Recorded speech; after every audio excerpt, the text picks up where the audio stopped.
Okay, so what you just saw there might not seem like the most exciting footage ever. Nighttime traffic just not moving in the snow.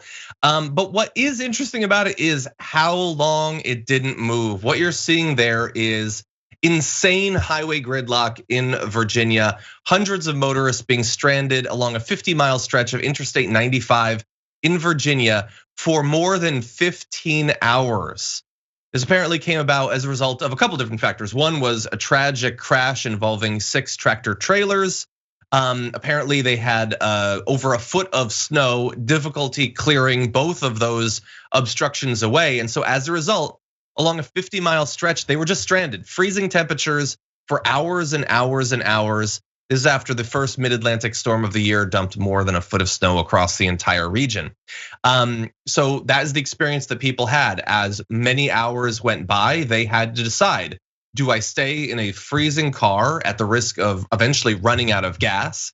Do I abandon it to try to get to somewhere safe and warm? And the government tried to respond. Governor Ralph Northam put out a tweet saying, my team has been working throughout the night to respond to the situation. They're clearing down trees, assisting disabled vehicles, and rerouting drivers.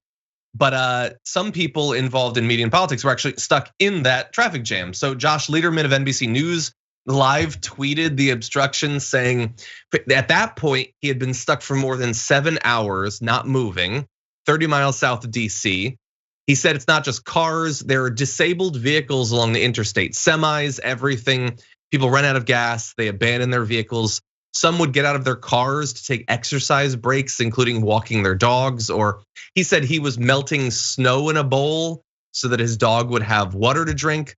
And he said around the 5-hour mark, it got really scary. 27 degrees outside, no way for medical or emergency personnel to reach people stuck in this. One of the people stuck in this apparently was Senator Tim Kaine.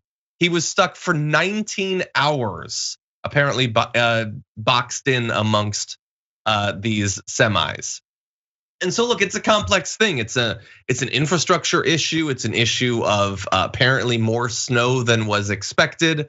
I've been stuck in traffic, nothing like this, Nina. Just the idea of being there for hours and hours without moving, especially in terrible weather like that, is devastating.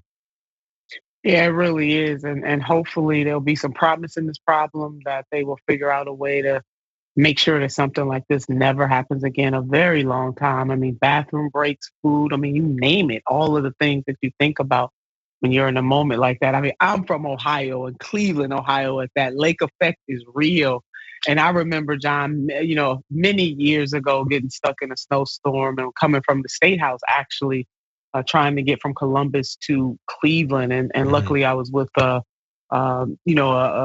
fellow Northeast Ohioan, but it was really bad. We didn't think that we were gonna make it. I mean, the snow, you talked about going inching our way towards Northeast Ohio. Probably should not have been in that weather trying to get home. It was like blizzard-like, but we were moving. So again, these things happen, unfortunately. Hopefully they will learn something from it and try to fix the system. I want to say to people during the winter, please keep something in, you should have an emergency kit. Yeah, just in that's case. a great idea. And I'm not blaming anybody. I'm just saying blankets, flashlight, food, even, maybe some canned food and some snacks and that kind of thing. Because stuff like that can keep in the winter because, it's cold outside. So you don't have to necessarily worry about anything going bad. But please keep an emergency kit in your car. Not sure an emergency kit could have solved all of the problems, because that was agonizing what they went through, John. Oh my God. Yeah, I can't that's a great idea, having just a box of protein bars or something just in case to sustain water, blankets, gloves, make sure, because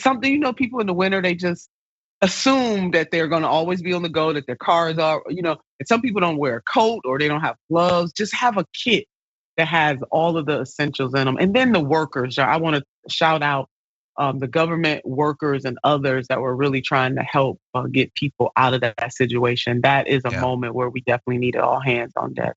Totally. Yeah. And then thankfully we had that. We had the emergency workers. I know, I think it might have been Tim Kaine who said there was some family in a car from Connecticut that was handing out oranges to different cars, walking around. There were people that were trying to help. And you know what? I kind of we're focusing on the people that we're helping. We were gonna go to someone who was trying to use it for his own political purposes and being absolutely awful. Today we're gonna skip it. You know what? New year, new approach to a-holes on Twitter. I'm not gonna read it actually.